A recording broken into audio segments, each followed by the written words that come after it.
Hello, hello, everyone. Thank you so much for joining.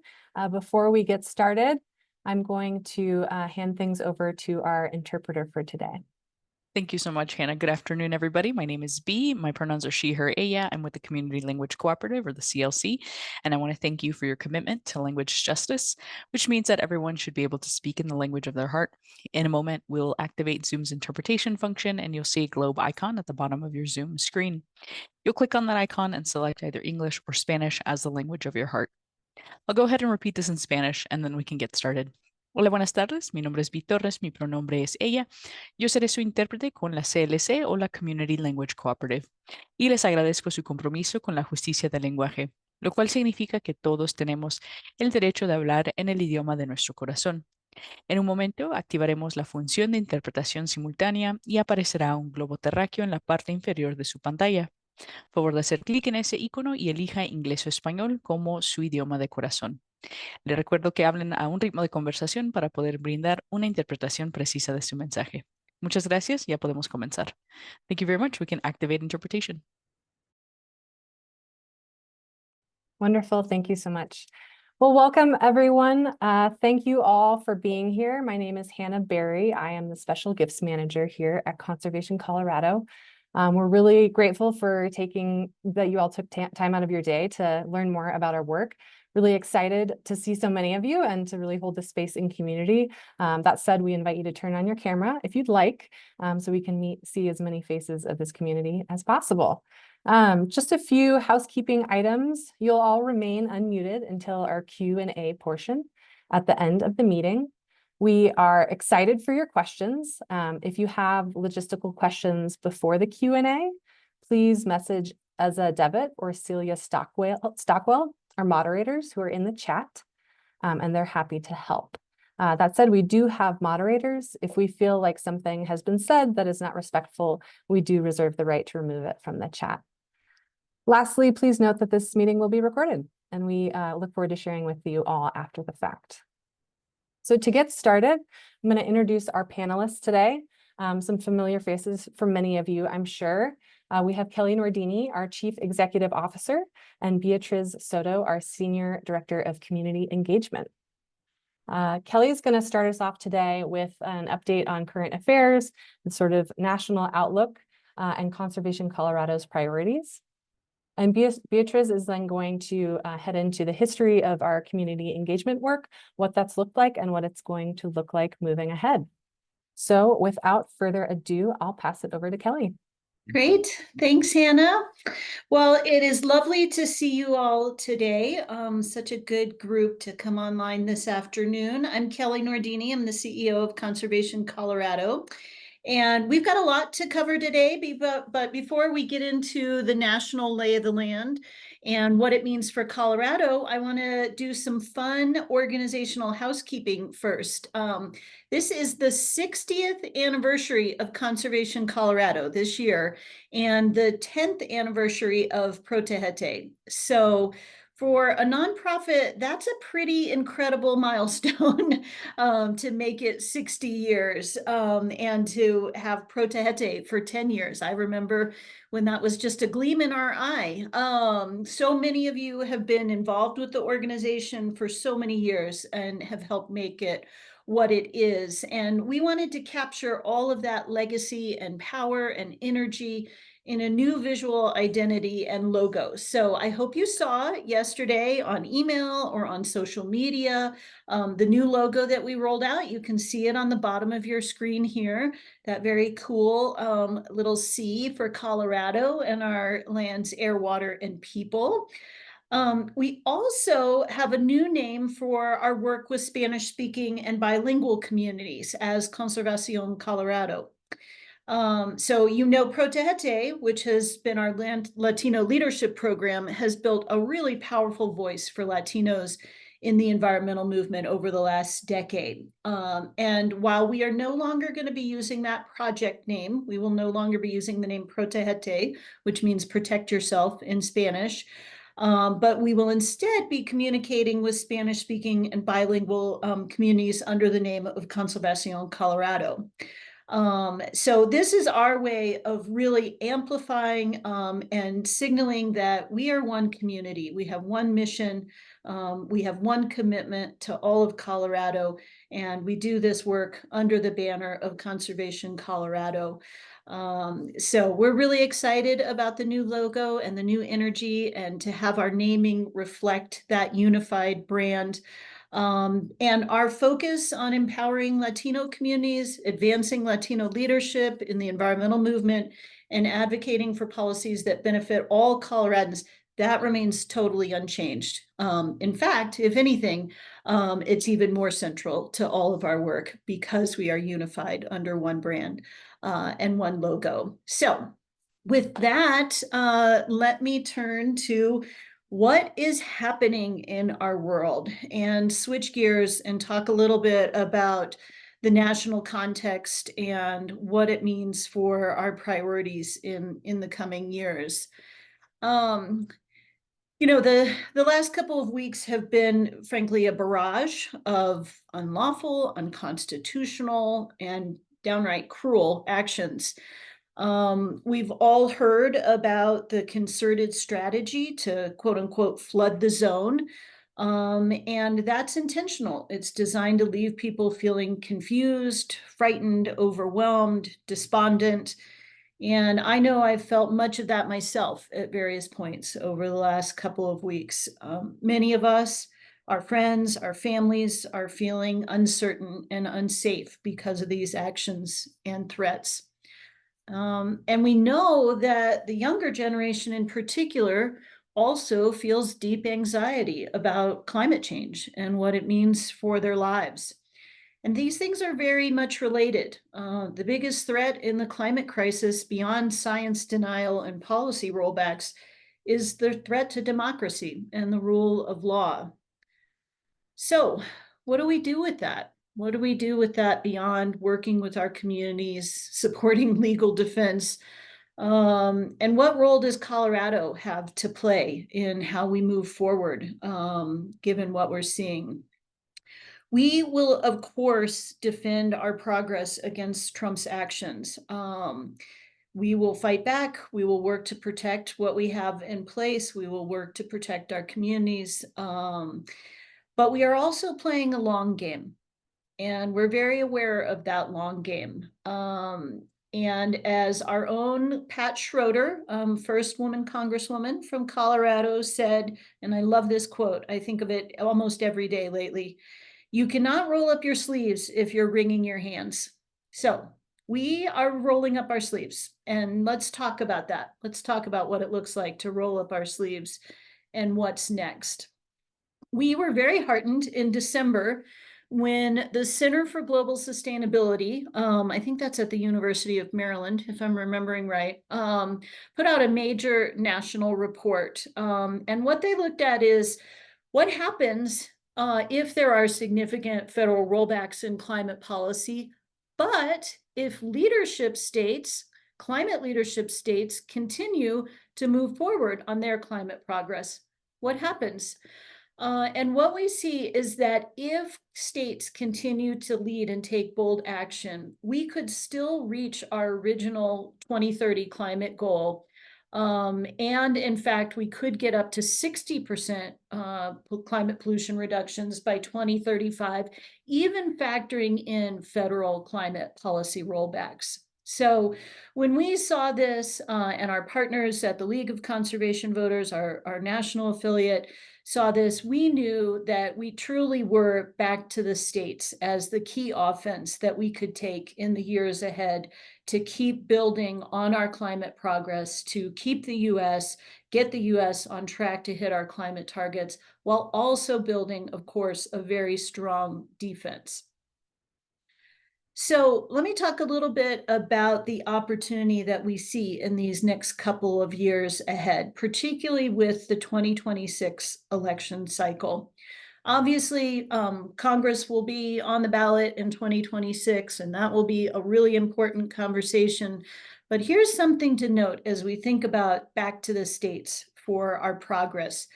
38 governor's races will occur nationwide in the 2026 election cycle. Now, most of those will be incumbents, and those will be important races, but incumbent races are different. There are only 7 open governor's races across the country in 2026. Notably, all 7 of those open seats where the current governor is term limited, and so we'll have new leadership coming in. All 7 of those open races are in climate leadership states. Colorado, California, New Mexico, Maine, Michigan, New Jersey, and Virginia. These are all states that have been in the top tier of states leading on climate policy. Most notably, Colorado has been in the top 5, 6, 7 states, depending on what sector and what type of climate policy you're looking at.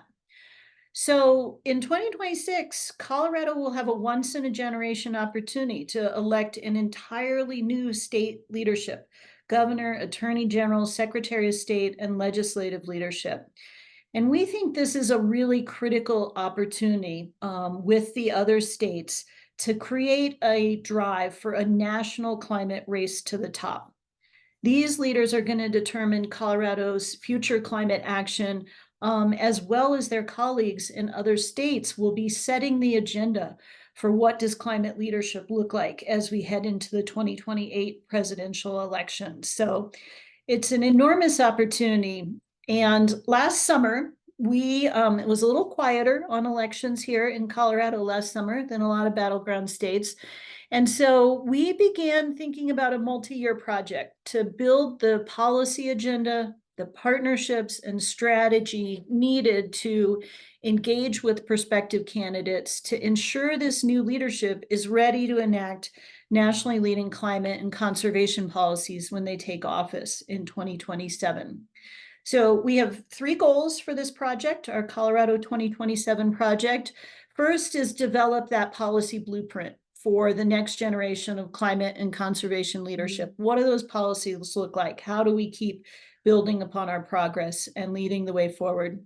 Second, educating and engaging the public, candidates, the media, influencers, our partners and allies and community, educating and engaging them on this platform and this opportunity for this next generation of leadership in Colorado. And then the third of our goals is to really build power through that, to build a coalition of donors, activists, partner groups, and like-minded candidates for office who want to see Colorado build on this progress and keep moving forward. Now, you'll notice when I lay out this Colorado 2027 project, that really what we're talking about is building power, educating, engaging, mobilizing partners, activists, donors. That's the work of our community engagement team, and the work that Beatriz and her team are leading. So before I turn it over to Beatriz, I just want to emphasize why this is so important.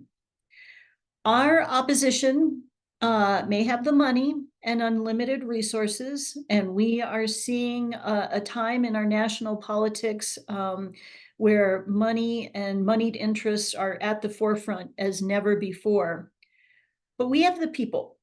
We have our members, our partners, supporters like you, and they are with us on this climate future that works for the next generation. They are with us on clean air and clean water for all. Coloradans both broadly and deeply support this. So one of the reasons that it matters that we're the largest state environmental organization is because it means that we have scale. We have the reach to do not only advocacy, to not only do elections, not only do community engagement, but to bring all those 3 strategies together for more powerful impact. And now more than ever, progress and leadership will be coming from the states. Now more than ever, we need to put people and partnerships at the center of that work. And now more than ever, frankly, we need you to stand with us. So I am really happy to pass it off to Beatriz to tell you a little bit more about our newly re-energized community engagement team. So take it away, Beatriz. Thank you, Kelly. I really appreciate that. Buenas tardes. My name is Beatriz Soto. My pronouns are she, her, ella, and I am the Senior Director of Community Engagement, the former director of Protégete.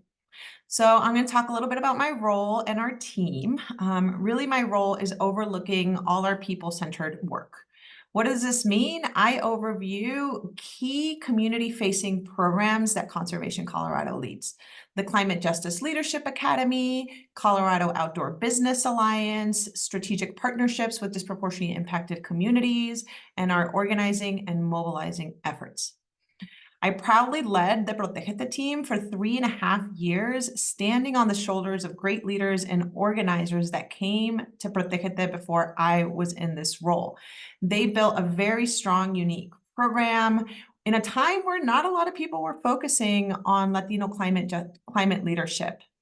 And as Kelly mentioned, we are integrating the Latino work into all our work across Conservation Colorado and expanding our focus on disproportionately impacted communities to make sure their voices are at the forefront of climate, environmental, water, land priorities, and we are covering more land, more communities, and bringing in additional voices. I'm really excited to share that I'm leading the community engagement program. This is the team that brings people to our important work. Community engagement, advocacy, and elections are critical to making long-term sustained change. And as Kelly mentioned, this is the unique role that Conservación Colorado brings to the environmental movement in our states. We are the most influential state group that can truly harness this power. We are the bridge between Colorado communities and winning big on climate change and setting federal standards. We are going to win, we're going to continue to win, and we will continue to foster a sense of belonging and empower local leaders to drive impactful environmental change. We are grounded in racial, social, and environmental justice. Our work builds strong networks and ecosystems of community champions whose voices and insight help inform our policies, build the power necessary to adopt and implement the policies, and hold our elected leaders accountable. Together, we ensure that Colorado's natural and built environments reflect the values, resilience, and priorities of all communities, especially disproportionately impacted communities. So I want to talk a little bit about some of our important programs. The Climate Justice Leadership Academy hosts our Boards and Commission Fellowship, the Next Generation of Climate Leaders, and the Climate Leaders Academy. What we do is we focus on leadership development and capacity building. This is a systemic approach to empowering individuals and communities to enhance their skills, knowledge, and confidence in advocating for climate conservation and environmental justice. This process involves providing training, plus train the trainer, mentorship, and resources that enable community members and strategic partners to take on leadership roles, effectively engage in policymaking, and organize and mobilize their own networks by fostering a culture of collaboration and continuous learning. Leadership development cultivates resilience, and it amplifies BIPOC, disproportionately impacted, and other historically marginalized voices, strengthening community capacity to address systemic challenges and drive sustainable change. Another really important program we lead is the Colorado Outdoor Business Alliance. This is a coalition of Colorado-based businesses committed to advocating for climate and environmental justice through advocacy. COBA, what we call it for short, creates a welcoming space that embraces geographic, racial, and gender diversity, ensuring all businesses can engage at their own pace and level of interest. We know how important and influential business voices are in our movement. So by fostering collaboration and unifying efforts across sectors, COBA aims to shape the business advocacy landscape with Conservation Colorado, demonstrating that equitable conservation policies actually lead to a stronger economy and a healthier society. Through impactful advocacy and relational organizing, COBA empowers its members to collectively influence policy, financially support our collective efforts, and help elect conservation-minded leaders, reinforcing the belief that a thriving environment benefits business and benefits all of us. Our team also focuses on local elected officials. This allows us to coordinate our federal and state priorities with local efforts, where climate action has the most immediate impact on the ground. We also connect constituents to their local and state representatives to saturate with power all levels of government. And as I mentioned earlier, we have a bold and ambitious new strategic plan. A key component of this new plan is creating community-informed policy. This will center climate justice and bring the voices of Latino, Black, Indigenous, and other disproportionately impacted communities across the state to help us shape our policies across issue areas and ensure that we have equitable outcomes for our collective efforts. In this time and moment, we need Colorado to lead the way and make sure we leave no community behind. We accomplish all of this by fostering strategic partnerships through organizing. These are intentional, collaborative relationships with organizations, communities, and stakeholders that prioritize our values, such as racial, social, and climate and environmental justice. These partnerships center disproportionately impacted communities, co-creating solutions that elevate and empower local voices as environmental leaders in shaping, passing, and implementing Conservation Colorado's priority policies. By integrating leadership development, these partnerships foster capacity building and resilience within their own communities that are built on trust, mutual respect, and shared accountability. We leverage our collective strengths and resources to address systemic injustices and drive impactful change, ensuring that all communities can thrive in a healthy environment. So I kind of really want to share what is the horizon for the community engagement team. The way that we see it, the way that we see ourselves as a team, and I'm going to share our modem of like what we talk and what my team came together to share with all of you, is that we stand at a profound intersection of crisis and opportunity. The climate challenges we face today demand not just bold policies, but a movement rooted in justice, equity, and the lived experiences of the most impacted. Our work is essential, and so is how we do the work. As a team, we embody Conservation Colorado's values by building trust, fostering just relationships, and amplifying the voices of those who historically have been sidelined. Our work is about more than outcomes. It's about the process and the partnerships we create along the way. We are proudly part of an organization with a history of delivering tangible, meaningful change through advocacy. This steady base is our foundation, but it's not the ceiling. Together, we have the chance to expand the circle and move from mobilizing to deep organizing, and to lay the groundwork of true people power that ensures beyond any single campaign. We imagine a Colorado where every person, regardless of their zip code, their income, or background, sees themselves in the fight for our planet. We imagine communities not just surviving, but thriving, leading the change, shaping the policies, and reclaiming their power. Our team is the catalyst for this vision. Together, we can build movement that reflects the diversity, strength, and resilience of the state we all love. And I want to do a really quick call to action, because that's what a good organizer does. This year, we're working on very important legislation. For example, improving the amount of climate-friendly transportation choices, such as bike lanes, increasing walkability in our cities, and more reliable public transportation. We're also working on important policy to protect workers from extreme temperatures, extreme heat, and extreme cold.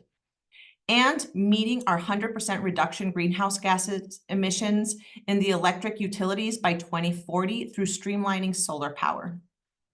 You will all be receiving information through email. Our team is going to reach out to you, and you'll see calls to action on our social media channels. Please join us in providing testimony, reaching out to your legislator, and lending your voice to write letters to the editor in your local newspapers. So join us in this next legislative session that is currently going on to make sure that we are passing these important policies. And I will pass it on to Hannah for any questions that people might have. Thank you.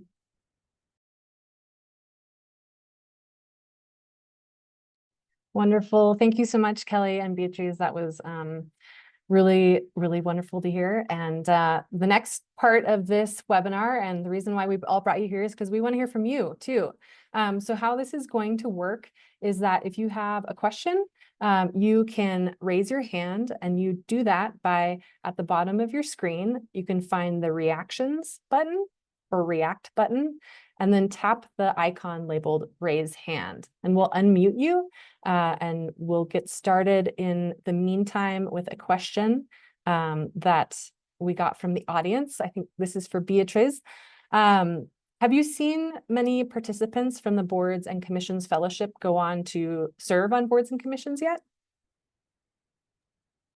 Yes, actually, I want to say the majority of the people that graduated from our first cohort is already serving on boards and commissions.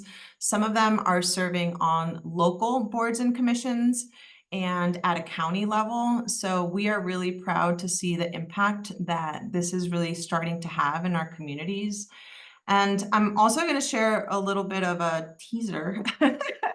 Two of our graduates, actually one from the current cohort and one from our past cohort, have reached out to us because they are seriously considering running for office.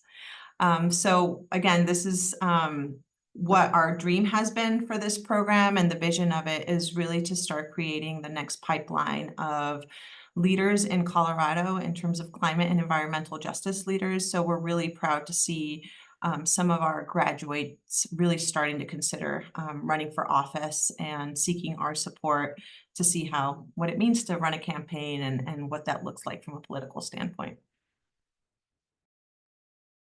Thanks, Beatriz. While we wait for any other questions to pop up, I have another one from earlier. Beatriz, could you explain a little bit more about what community-informed policy really means? I know you touched on it, but I think there was interest in hearing more detail, and I guess specifically at Conservation Colorado. Yeah, so as I mentioned, we partner a lot with disproportionately impacted communities. And when we speak to these communities, we hear a lot of issues that are happening sometimes in certain communities. An example is how we address the water quality in mobile home parks. That's an example of a community-informed policy where community is coming directly towards us and letting us know what are the issues that they're facing in their communities. And they share, we would like to see state agencies do X, Y, or Z, and they have very specific solutions that they're looking for to improve their lives and solve some of these issues. So what the idea is really that we're going to start embedding this framework into more of our policy. So we are stakeholding with broader groups, and we are bringing those voices and those ideas and those solutions and creating more accessible ways to connect the policy wonks with community and work together and create more partnerships with academic institutions that can support us with research to make sure that those ideas that communities are bringing forward to us, that we can really start to tackle more of the problems and bring community along with us too in terms of shaping the campaigns, putting them at the forefront of the campaigns as well, and training them to be able to speak to the media, to be able to really lead their own story and their own solutions, and then through the leadership development, building their capacity to be able to engage in a meaningful way in our coalition spaces as well. Again, sometimes policy can get very wonky, and what we really want to do and we aim for is making it a lot more digestible. So average folks that are living these experiences and are coming up with some fantastic solutions can really be more integral to the whole process. Great, thank you. Celia, I think you have a question from the chat. Go ahead. Yes, I'm Celia from Conservation Colorado. I'll read Kevin's question that was in the chat. And that's, what plans do you have to respond to the diminution of the EPA, Ag, Interior, et cetera, and just generally federal agencies being disempowered? Great question. I know that's top of mind for a lot of us. And this is really what I mean by back to the states. We, of course, will fight back at the federal level. Our federal partners, the League of Conservation Voters, is one of the most effective organizations in DC. And we will partner with other organizations. Lots of lawyers, people. There's a lot of lawyers in our future and a lot of lawsuits. And that defense is critical. And we believe that we can hold on to some really important things. For instance, the Inflation Reduction Act, which was a historic investment in climate progress. 80% of those funds are going into red districts. So the reality of pulling that money out of those communities, that may be a tougher vote than they think when they get down to it. Some of you will remember promises to repeal the Affordable Care Act. Lots of sound and fury around that. Did not get repealed for a reason. It was having a positive impact on real people's lives. So we're going to look for those opportunities to defend and to tell the story about how this is helping real people and why federal protections for our climate, lands, air, and water and communities are so important. And then we're going to build our state progress. So one example for you. A couple of years ago, the Supreme Court rolled back really critical clean water protections for the whole country, left something like 60% of Colorado's waterways at risk from pollution. And we saw that, and the state went into action, and we championed a state program to replace the federal program. First state in the country to put those state protections in place. Other states will be modeling their protections off of our program. Where the feds pull back, where they put things at risk, we will step up and make sure that Colorado is protecting them. And we know that when we do that, we punch above our weight, and other states and eventually the feds again pay attention and replicate some of what we're doing here. Great, thanks, Kelly. Tom has a question. Tom, I'll unmute you now. Yep, unmuted. I'm Tom Abood. I'm a member of Conservation Colorado and also a member volunteer leader of Together Colorado.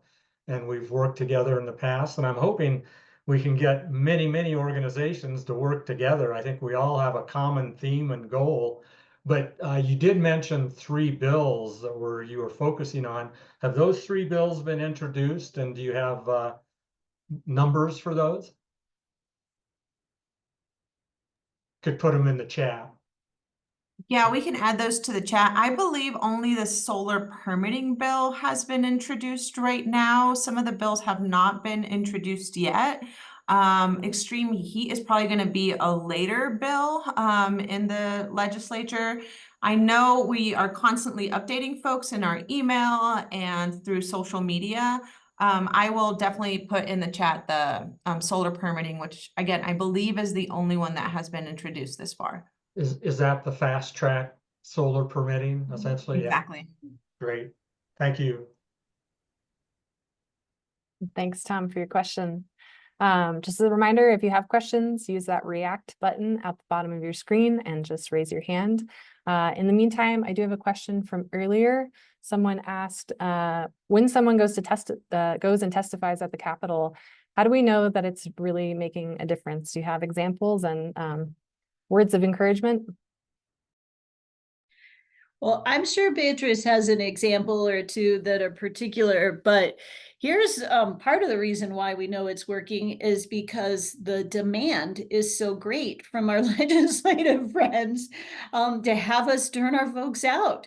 All of our sponsors, all of our champs are always asking us, can you bring people in to tell their real stories? If I run this bill, will you be there? Will you have my back?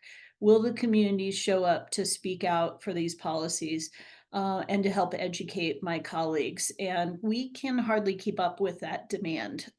So that's really how we know it's working, is from the folks who are making laws and working with their colleagues to win their votes.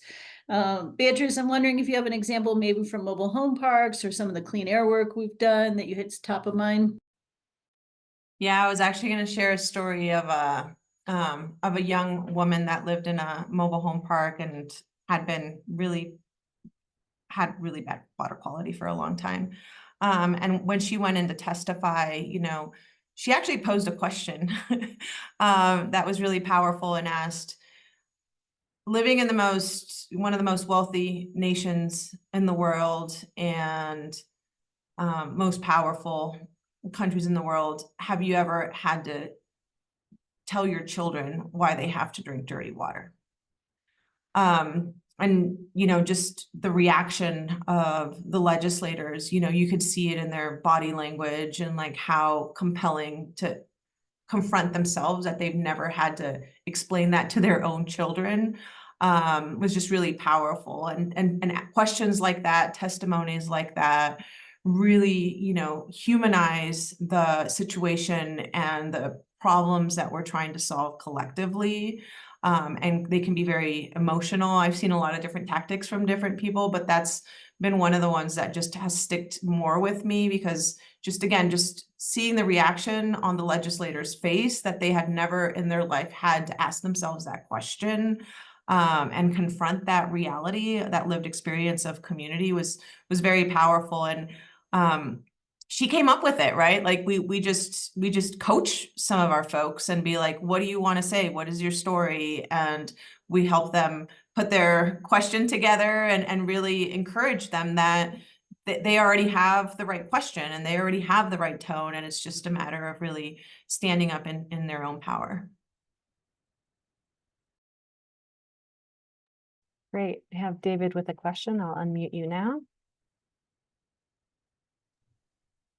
I'd like to know what type of partnerships are envisioned for Western Colorado.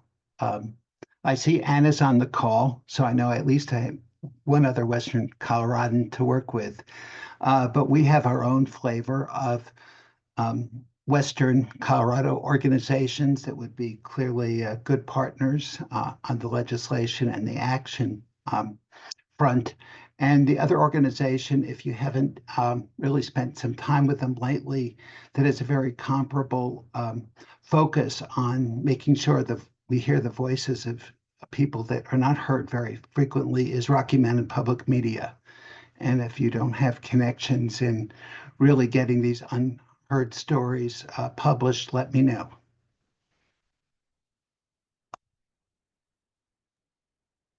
We have, thank you, David, for your question and your comment. One of our actually main areas where we have presence is in Western Colorado. We have 4 staff specifically located in that area of the state. And we have a very extensive public lands program as well that really impacts, I mean, it impacts all of us, right? But at a local level, it really impacts the people in Western Colorado. We partner with groups all the way in Routt County, in the Roaring Fork Valley, in the Central Mountain areas, the I-70 corridor. Again, Anna's with us today. That's specifically focused on Montrose, Grand Junction, and Delta County. So we really do an effort to extend our work out to the Western Slope. And you're absolutely right. The tone and how we say things really matters.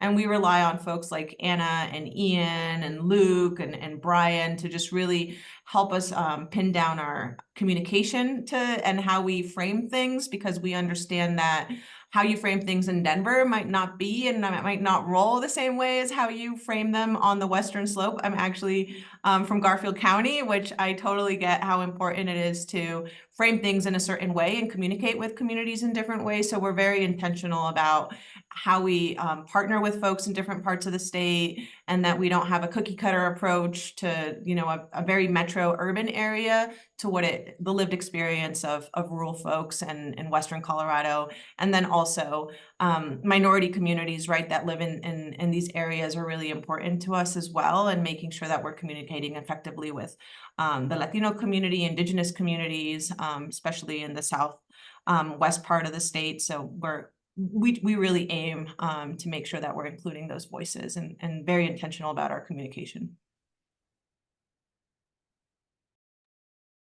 Great. Thank you, Beatriz, and thank you, David, for the question. Another question from prior to the webinar, someone asked, Beatriz, directed to you, what's your biggest dream for the Climate Justice Leadership Academy? Well, our biggest dream is that we can really bring a lot of our trainings to communities and share that information with other groups. We have a very robust capacity building set of trainings that we know that we can't touch every community, but our intent is that it's a train the trainer model, and that these are open resources that other smaller organizations in other parts of the state can partner with us, and we can help build the capacity of smaller organizations.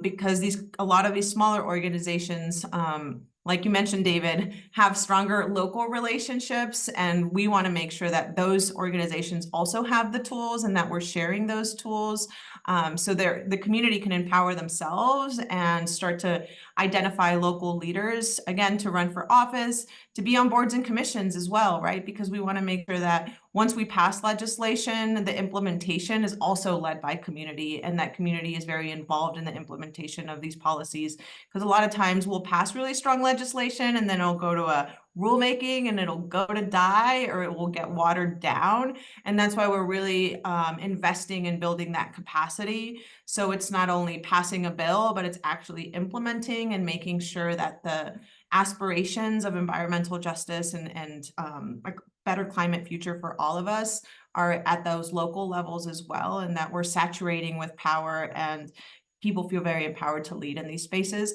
and that the next generation of climate leaders is also coming from this ethos and this framework of environmental justice, and that the next 60 years of Conservation Colorado are really equity and racial justice are embedded in all the frameworks of all the policy that we move forward. Great, thank you. Well, we have time for a few more questions if anyone would like to get one in. Otherwise, I just want to thank you, Beatriz and Kelly, for your insight and for shedding light on the new rebrand and what we have planned for our new community engagement team, building off of the work that we've already been doing for many years. And then a big thank you to everyone who took time out of their day again to join us. It's really nice to share space with you all, to know that you're all by our sides working together. I think it gives us all confidence that, you know, we're going to get the good work done. So thank you again so much, and stay tuned for a recap and a recording of the meeting if you'd like to rewatch, or if you'd like to pass it along to someone else you think would be inspired.